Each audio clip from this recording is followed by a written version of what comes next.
Hello Pre-Algebra students, this is chapter 8.4, the slope of a line. Earlier in this chapter we learned to graph lines in a coordinate plane. Now we're going to learn to find and interpret slopes of those lines. Let's begin. The slope of a line is defined as the ratio of the line's vertical change to its horizontal change. We call the vertical change the rise, and the horizontal change is the run. Let's work through an example where we find the slope of a line.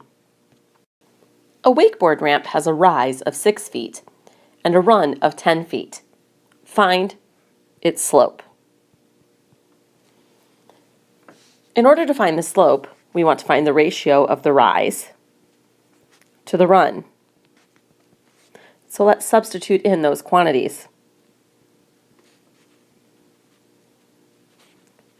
6 feet to 10 feet can be reduced to 3/5, giving us a slope of 3/5.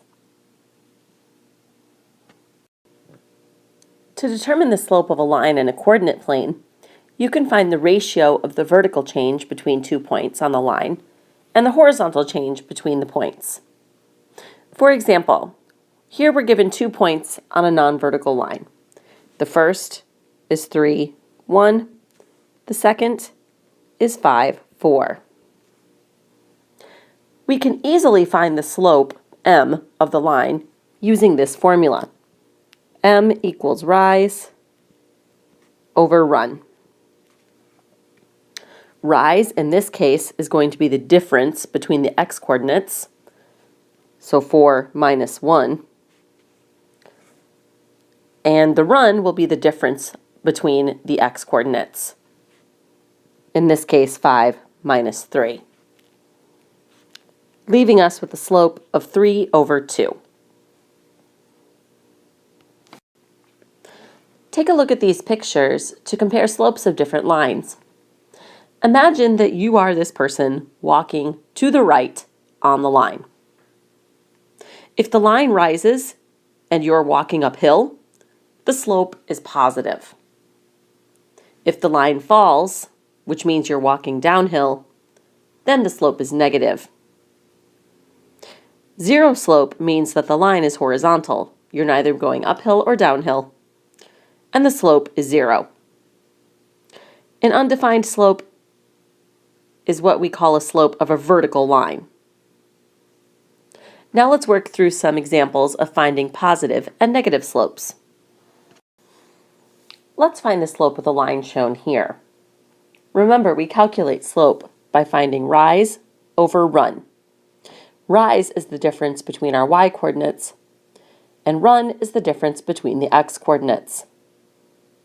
It does not matter which coordinates you use first when calculating the slope, as long as you use the x and y coordinates of the 2 points in the same order. For example, you would either use 4 and 5 first, or 1 and 2 first. It doesn't matter as long as you're consistent. Let's go ahead and find the differences between our y-coordinates to find our rise. That would be, I'm going to go with 5 first, minus 2. Now let's find our run, which is going to be 4 minus 1, giving us a slope of 3/3, which equals 1. So our slope is 1.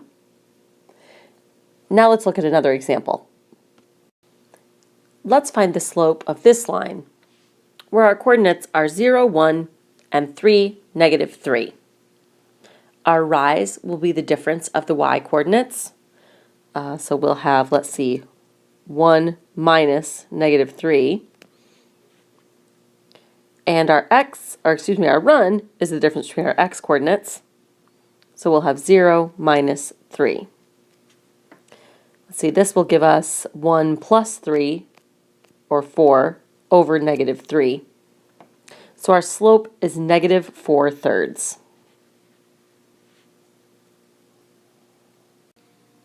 Please note that the line going uphill, or the line that has the positive slope, has a positive sign or no sign in front of the slope.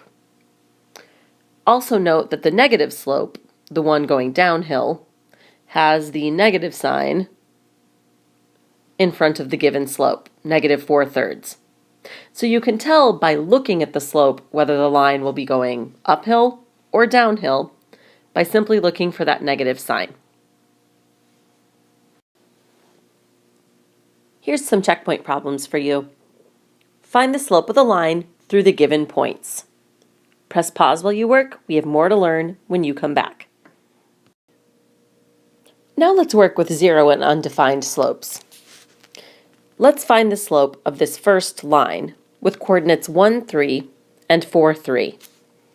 Remember, our formula is m equals rise over run, with rise being the difference between our y-coordinates. In this case, our y-coordinates are each 3, so we have 3 minus 3.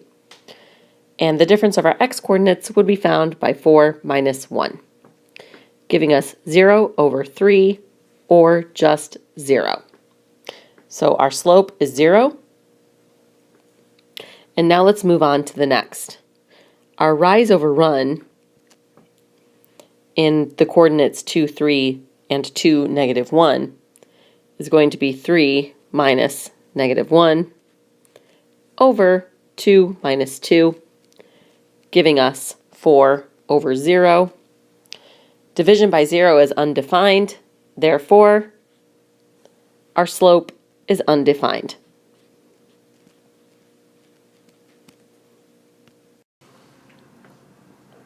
Here are a few more practice problems for you. Find the slope of the line through the given points, and then tell whether the slope is positive, negative, 0, or undefined. Press pause while you work, as we have one final example to work together when you are finished. Let's finish this last example. This graph shows the distance traveled by a wakeboarder as a function of time. The slope of the line gives the wakeboarder's speed, which is the rate of change in distance traveled with respect to time. Use this information to find the wakeboarder's speed. So to solve this, we will use the points 2, 52, and 7, 182 to find the slope of the line. We begin by finding the difference in the y-coordinates, 182 and 52, and setting that over the difference between the x-coordinates, which is 7 and 2. All right, let's solve. This gives us 130 feet over 5 seconds, which reduces to 26 feet per second. So our wakeboarder's speed is 26 feet per second. When I see you tomorrow, we'll do more practice on identifying slopes of a line and learning more about positive, negative, 0, and undefined slopes. I'll see you then.